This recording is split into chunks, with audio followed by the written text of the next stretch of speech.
ये कहानी है एमके इलेक्ट्रॉनिक्स वाले प्लॉट की और उन ताकतों की जो सच से डरती हैं। आप इस कहानी को पूरा देखना। ये कहानी बिल्कुल काल्पनिक है, इसका किसी व्यक्ति विशेष से कोई लेना देना नहीं है। आप इस कहानी को पूरा देखना। इस शहर में सब कुछ महंगा है, बस मेरी जिंदगी सस्ती हो गई। आज भी रोटी मिलेगी या फिर भूखा सोना पड़ेगा, भगवान जाने। कोई तो होगा जो इस बाबा का सहारा बने। शायद मुझे ही बनना पड़े। बाबा, आज से आपकी दवा और खाना मेरी जिम्मेदारी। बेटा, तू भगवान बनकर आया है मेरी जिंदगी में। मेरे बाद ये जमीन तेरी है, क्योंकि तू ही मेरा अपना है। बाबा, मैं आपकी इज्जत कभी नहीं टूटने दूंगा। बाबा की ये जमीन मेरी जिम्मेदारी है, लेकिन मेरे पास तो पहले से घर है।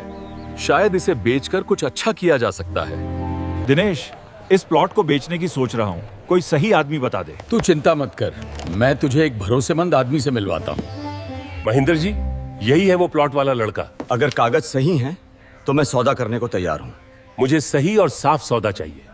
55 लाख में सौदा तय समझो। ये रहा 15 लाख का बयाना। बाकी पैसे की जिम्मेदारी मेरी। बस एक ही बात, सब कुछ कानूनी और साफ होना चाहिए। ये प्लॉट हमारे इलाके में है, बिना पूछे कैसे बिक सकता है? भाई चिंता मत कर, ये जमीन आखिर हमारे पास ही आएगी।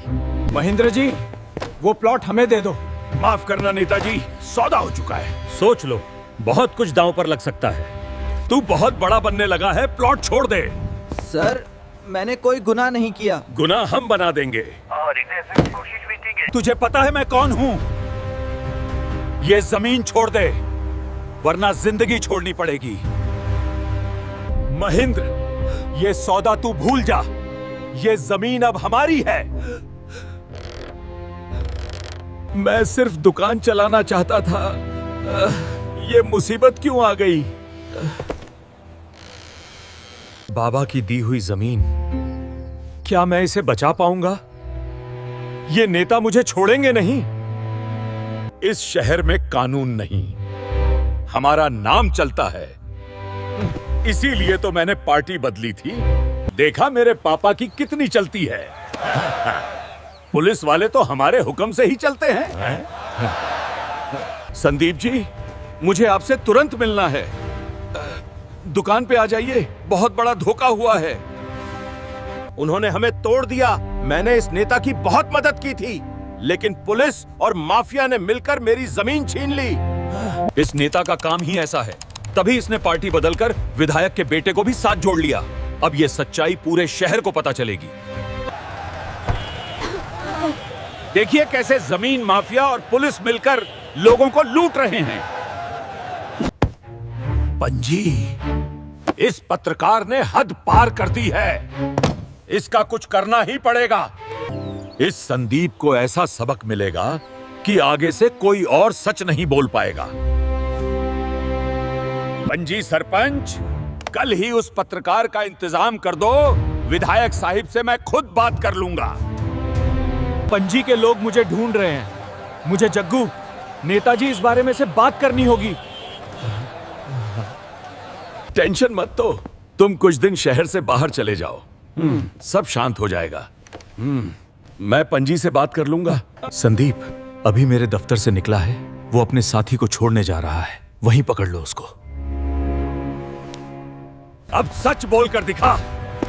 तेरी वीडियो बनाकर तुझे पूरे शहर में बदनाम कर देंगे। तूने गलत लोगों से पंगा लिया है। जग्गी नेता और विधायक साहिब का बेटा बहुत खुश होंगे। अब इस वीडियो से सब डरेंगे। हमारी दहशत और बढ़ेगी। संदीप को मेरे दफ्तर ले आओ, सबके सामने इसकी इज्जत उतारनी है। बनता था बड़ा पत्रकार। देखो, यही होता है सच बोलने का अंजाम। अब देख तेरा क्या हाल करते हैं। इस कागज पे साइन कर कि आगे से तू हमारे साथ भी पंगा नहीं लेगा। इन्होंने मेरे साथ ठीक नहीं किया, मैं बदला जरूर लूंगा। अब मैं चुप नहीं रहूंगा। प्रदीप, उन्होंने मुझे पीटा, मेरी वीडियो भी बनाई और कागज पर साइन भी करवाया। हमें कानूनी लड़ाई लड़नी होगी। घबराओ मत संदीप, हम कानून के रास्ते जाएंगे। जग्गी नेता और पंजी सरपंच को नहीं छोड़ेंगे। हम जग्गी नेता, विधायक के लड़के और पंजी सरपंच के खिलाफ औपचारिक शिकायत दर्ज कर रहे हैं। जग्गी नेता और पंजी सरपंच के खिलाफ जांच होगी। कार्रवाई भी की जाएगी। तो अब इन पत्रकारों ने पुलिस का दरवाजा खटखटाया है। पंजी सरपंच, अब इसकी वीडियो वायरल कर दो। अब आएगा मजा। अब संदीप की ये वीडियो पूरा शहर इसे देखेगा। इन नेताओं ने मेरी इतनी बदनामी करवा दी, क्या मैं इसे सह पाऊंगा? अब मैं जी नहीं पाऊंगा। अब मैं अपने आप को कुछ कर लूंगा। एक कार नहर के पास मिली है। शायद ये संदीप की ही कार है। बाकी हम अभी सर्च कर रहे हैं। हर गली, हर कैमरा देखो। वीडियो वायरल होने के कारण संदीप काफी परेशान था। उसको ढूंढना है। प्रदीप को संदीप फोन आया था। मुझे संदीप के एक दोस्त पत्रकार ने गुप्त सूचना दी है। लोकेशन मिल गई है। हम पंजी सरपंच पर कार्रवाई करेंगे। हमारे ऊपर विश्वास करो। बस हमारे साथ अपने घर चलो। सभी लोग परेशान हैं।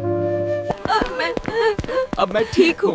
पुलिस ने कहा है कि वो हमारी मदद करेंगे और पंजी सरपंच के खिलाफ कार्रवाई करेंगे। संदीप, तुम्हें हमारे साथ थाने चलना पड़ेगा। कुछ औपचारिकता है। जग्गी सर, आपके कहने के अनुसार संदीप को हमने पकड़ लिया है। इसकी टांगे तोड़ दो। इसे हमारी ताकत का एहसास कराओ। समझ ले, हम मौजूदा सरकार में हैं। तूने बहुत गलत पंगा ले लिया। इसे जम्मू कश्मीर तक लेकर जाओ। परेशान कर दो इसको। विधायक साहब, मैंने ऐसा क्या गुनाह किया था कि मुझे इतनी सजा मिल रही है? मैं तो आपके बेटे जैसा हूं। विधायक जी, सच बोलना कब से गुनाह बन गया? अब तुझे यहां रहना होगा। अब तुझे पता चलेगा कि सरकारों से पंगा लेना कितना खतरनाक होता है। इसको जेल में भी परेशान करके रखना। अभी भी इसे चैन से सांस मत लेने देना।